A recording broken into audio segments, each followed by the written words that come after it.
আসসালামু আলাইকুম প্রিয় এইচএসসি 26 বছরের শিক্ষার্থীবৃন্দ, তোমরা যারা হিসাব বিজ্ঞান প্রথম পত্রের এই অষ্টম অধ্যায় দৃশ্যমান ও অদৃশ্যমান সম্পদের হিসাব রক্ষণ পদ্ধতির অঙ্কগুলো ভালোভাবে পারেন বা কিভাবে সহজে 10 থেকে 20 মার্ক পরীক্ষা পাবেন, সেই লক্ষ্যে আজকের সাজেশন ক্লাসে আপনাদের সবাইকে স্বাগতম।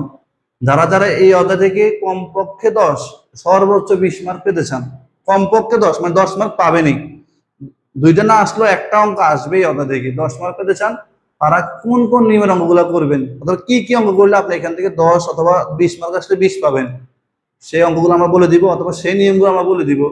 আমাদের এখানে তো জাবাদা কম্পালসারি, জাবাদা থাকবেই। জাবাদা না করতে হলে আপনারা জাবাদা মনে রাখতে হবে। মনে রাখবেন এই অধ্যায়ের জন্য, মানে এই দৃশ্যমান ও অদৃশ্যমান সম্পদের হিসাব রক্ষণের জন্য আমাদের জাবাদা হচ্ছে 5টি। কয়টি জাবাদা? 5টি জাবাদা মনে রাখবেন। ঠিক আছে, কি বলছি? কয়টা জাবাদা মনে রাখবেন? 5টি জাবাদা মনে রাখবেন। তারপর খতিয়ান, এখানে খতিয়ান 3টা খতিয়ান হয়, 3টা নামে শুধু খতিয়ান হয়, এর বেশি খতিয়ান হয় না। 5টা নামে জাবাদা হয়, 3টা নামে খতিয়ান হয়। তারপর হচ্ছে অবস্থা সারণী। সাধারণত আমাদের এখানে আমরা অবস্থা ধার্যের পদ্ধতি আমরা 4 নিয়মের করি। 4 নিয়ম থেকে সবচেয়ে বেশি আসে ক্রমহ্রাসমান পদ্ধতি এবং সরলরৈখিক পদ্ধতি। মাঝে মাঝে উৎপাদন একক পদ্ধতি আসে এবং মাঝে মাঝে বর্ষ সংখ্যা সমষ্টি পদ্ধতি আসে। সবচেয়ে ইম্পর্টেন্ট হচ্ছে সরলরৈখিক ও ক্রমহ্রাসমান পদ্ধতি। ঠিক আছে, কি বলছি?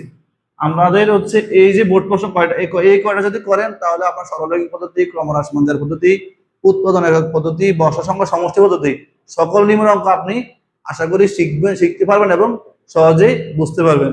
তাহলে আমাদের ময়মনসিংহ বোর্ড 25-এর 10 আর 11 নম্বর, দিনাজপুর বোর্ড 25-এর 9 নম্বর, কুমিল্লা বোর্ড 25-এর 8 নম্বর, যশোর বোর্ড 25-এর 11 নম্বর, বরিশাল বোর্ড 25-এর 6 আর 8 নম্বর, ময়মনসিংহ বোর্ড 24-এর 11 নম্বর। যদি এই কয়টা অঙ্ক করেন, 10 মার্কের প্রশ্ন আসুক অথবা 20 মার্কের প্রশ্ন আসুক, নম্বরগুলো পাবেন। আশা করি এই অঙ্কগুলো যদি ভালোভাবে করেন তাহলে 10 অথবা 20 মার্ক আপনার থেকে কেউ মিস করতে পারবেন, আপনারা কেউ মিস করবেন। যদি আপনারা এই অঙ্কগুলো ভালোভাবে করেন তাহলে এখান থেকে 10 মার্কের প্রশ্ন আসুক বা 20 মার্কের প্রশ্ন আসুক, আপনি 10 অথবা 20 পাবেনই।